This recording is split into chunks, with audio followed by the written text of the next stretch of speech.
Hello નમસ્કાર વિદ્યાર્થી મિત્રો, ગુજરાત એજ્યુકેશન યુટ્યુબ ચેનલ પર આપ સર્વનું હાર્દિક સ્વાગત છે। મિત્રો, આજે આપણે વાત કરવાના છે ધોરણ 8 વિષય છે સામાજિક વિજ્ઞાન અને દ્વિતીય પરીક્ષાની અંદર ઉપયોગી થાય તેવું વિકાસ મૂલ્યાંકન લક્ષી અસાઇનમેન્ટમાંથી આજે આપણે પ્રશ્ન 5નું સંપૂર્ણ સોલ્યુશન નિહાળવાના છે। તો આ વિડીયોને અંત સુધી જોવાનું ભૂલતા નહીં। ચેનલ ઉપર જો પ્રથમ વખત આવેલા હો તો ચેનલને સબસ્ક્રાઇબ કરી દેજો અને આ વિડીયોને તમારા અન્ય મિત્રો સુધી શેર કરી દેજો। તો વાત કરીએ પ્રશ્ન 5 કે નીચેના પ્રશ્નના ઉત્તર સવિસ્તર લખો। 5માંથી ગમે તે 3 લખવાના હોય છે। તો એની અંદર પહેલું છે પ્રકરણ 5 આધારિત પહેલો પ્રશ્ન છે કે ટૂંકનોંધ લખો રવિન્દ્રનાથ ટાગોરના શિક્ષણ અંગેના વિચારો। તો જવાબ જોઈએ કે મહાન સાહિત્યકાર કવિવર રવિન્દ્રનાથ ટાગોર પ્રખર પ્રકૃતિવાદી હતા। તેમના શિક્ષણ અંગેના વિચારો આ પ્રમાણે હતા। પહેલું, તેઓ પ્રકૃતિલક્ષી શિક્ષણના હિમાયતી હતા। તેઓ માનતા હતા કે પ્રકૃતિના સાનિધ્યમાં જ જ્ઞાન મળે છે। બીજું, શિક્ષણ બાળકનો સર્જનાત્મક વિકાસ કરે તેવું હોવું જોઈએ। ત્રીજું, બાળક શિક્ષણની કઠોર શિસ્તથી મુક્ત હોવું જોઈએ। ચોથું છે કે શિક્ષણની વ્યવસ્થા બાળકમાં કલ્પના શક્તિ અને કુતૂહલ વૃત્તિનો વિકાસ કરે તેવી હોવી જોઈએ। પાંચમું, બાળકોમાં સંગીત, અભિનય અને ચિત્રકલા જેવી ક્ષમતાઓ વિકસાવવી જોઈએ। છઠ્ઠું છે કે બાળકોમાં નીતિમત્તા અને આધ્યાત્મિકતા જેવા ગુણો વિકસાવવા જોઈએ। ત્યારબાદ સાતમું છે કે બાળકોને ભારતીય વિચારસરણી અને સાંસ્કૃતિક તત્વોનું જ્ઞાન આપવું જોઈએ। શિક્ષણમાં બાળકોનો મનોવૈજ્ઞાનિક વિકાસ કરવાની ક્ષમતા હોવી જોઈએ। પોતાના વિચારો પ્રમાણેનું શિક્ષણ આપવા માટે ગુરુદેવ રવિન્દ્રનાથ ટાગોરે ઈસવીસન 1901માં બંગાળમાં શાંતિનિકેતન નામની સંસ્થા સ્થાપી। સમય જતાં આ સંસ્થા શાંતિનિકેતન વિશ્વ ભારતી યુનિવર્સિટીના નામે પ્રસિદ્ધ બની। આ સંસ્થાએ રાષ્ટ્રને અનેક વિદ્વાનો આપ્યા છે। ત્યારબાદ પ્રશ્ન નંબર 2 કે ટૂંકનોંધ લખો સ્વામી વિવેકાનંદનો ઉપદેશ।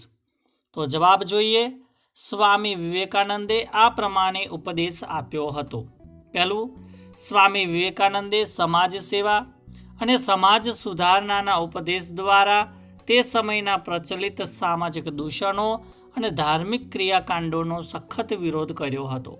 બીજું, તેમના મતે જે ધર્મ કે ઈશ્વર વિધવાના આંસુ લૂછી શકે નહીં કે નિરાધાર બાળકોના મોંમાં રોટીનો ટુકડો મૂકી શકે નહીં તે ધર્મ કે ઈશ્વરમાં હું માનતો નથી। ત્રીજું, તેઓ કહેતા કે પહેલાં અન્ન પછી ધર્મ। તેઓ મનુષ્ય માત્રમાં ઈશ્વરના દર્શન કરતા, તેથી તેઓ કહેતા હતા કે માનવ સેવા એ જ પ્રભુ સેવા છે। તેઓ યુવાનોને કહેતા કે ઉત્તિષ્ઠત જાગ્રત પ્રાપ્ય વરાની બોધત, યાની કે ઉઠો, જાગો અને ધ્યેય પ્રાપ્તિ સુધી મંડ્યા રહો। ત્યારબાદ પ્રશ્ન નંબર 3 કે ભારતમાં પાશ્ચાત્ય શિક્ષણની શરૂઆત કેવી રીતે થઈ।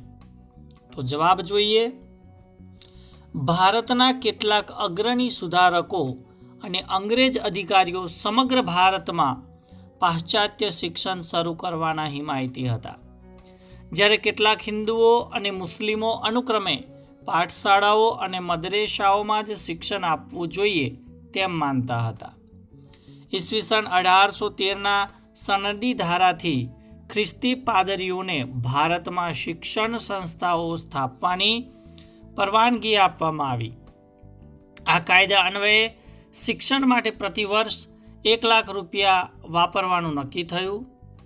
એલેક્ઝાન્ડર ડફ નામના પાદરીએ ભારતમાં પાશ્ચાત્ય શિક્ષણ આપતી શાળાઓ સ્થાપી। જો કે આ સમય દરમિયાન શિક્ષણ ક્ષેત્રે અરબી, ફારસી વગેરેનું શિક્ષણ આપવાની પરંપરાગત અસ્તિત્વમાં રહી। ત્યારબાદ ઈસવીસન 1833ના સનદી ધારા અન્વયે ઈસ્ટ ઇન્ડિયા કંપની ભારતમાં પાશ્ચાત્ય શિક્ષણ આપવા તૈયાર થઈ। એ સાથે તેને જાહેર કર્યું કે હવે પછી માત્ર અંગ્રેજી શિક્ષણને ઉત્તેજન આપવા માટે જ શૈક્ષણિક સંસ્થાને નાણાકીય મદદ આપવામાં આવશે. ભારતમાં અંગ્રેજી શિક્ષણ શરૂ કરવાનું શ્રેય ગવર્નર જનરલ વિલિયમ બેન્ટિકને ફાળે જાય છે. ઈસવીસન 1935 પછી ભારતમાં કોલકાતા, મુંબઈ, મદ્રાસ એટલે કે ચેન્નઈ, ઉત્તર ભારત, પંજાબ અને પશ્ચિમ ભારત સહિત મોટાભાગના વિસ્તારોમાં અંગ્રેજી શિક્ષણનો ફેલાવો થયો. આમ છતાં હજુ ગામડાઓ અને કસ્બાઓમાં પરંપરાગત શિક્ષણ વ્યવસ્થા ચાલતી હતી. અંગ્રેજ વહીવટી તંત્રમાં અંગ્રેજી શિક્ષણ પામેલ લોકોને નોકરીઓ મળતી હોવાથી દેશની જૂની શૈક્ષણિક સંસ્થાઓ ઓછી થવા લાગી.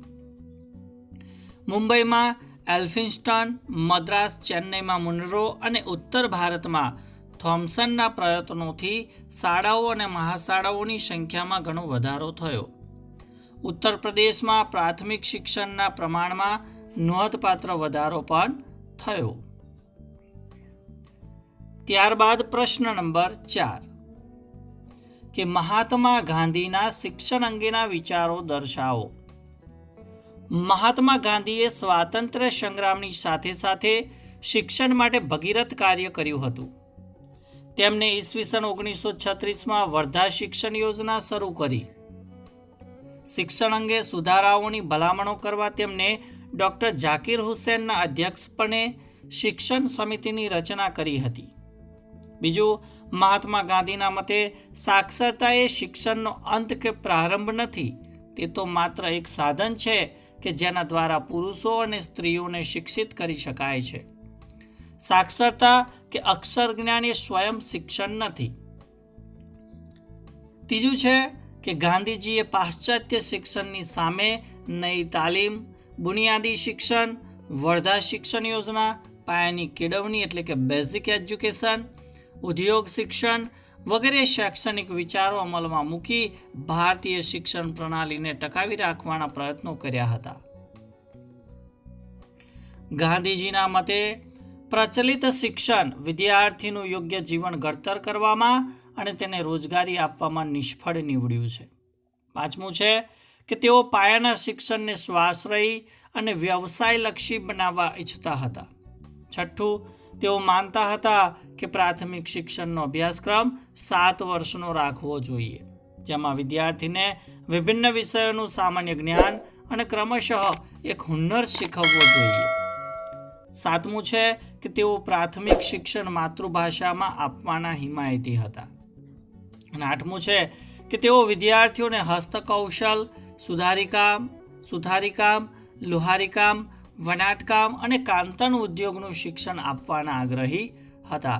તો વિદ્યાર્થી મિત્રો, પ્રકરણ 5 આધારિત પ્રશ્ન 5માંથી આપણે ઘણા પ્રશ્નોનું સોલ્યુશન આ વિડીયોની અંદર નિહાળ્યું. તો ચોક્કસથી વિડીયો ગમ્યો હશે તો લાઇક કરી દેજો, શેર કરી દેજો અને ચેનલ ઉપર જો પ્રથમ વખત આવેલા હો તો ચેનલને સબસ્ક્રાઇબ કરી બાજુમાં આપેલ બેલને પ્રેસ કરી દેજો, જેથી આવનાર તમામ નવા વિડીયોની નોટિફિકેશન સૌપ્રથમ તમારા સુધી પહોંચતી રહે.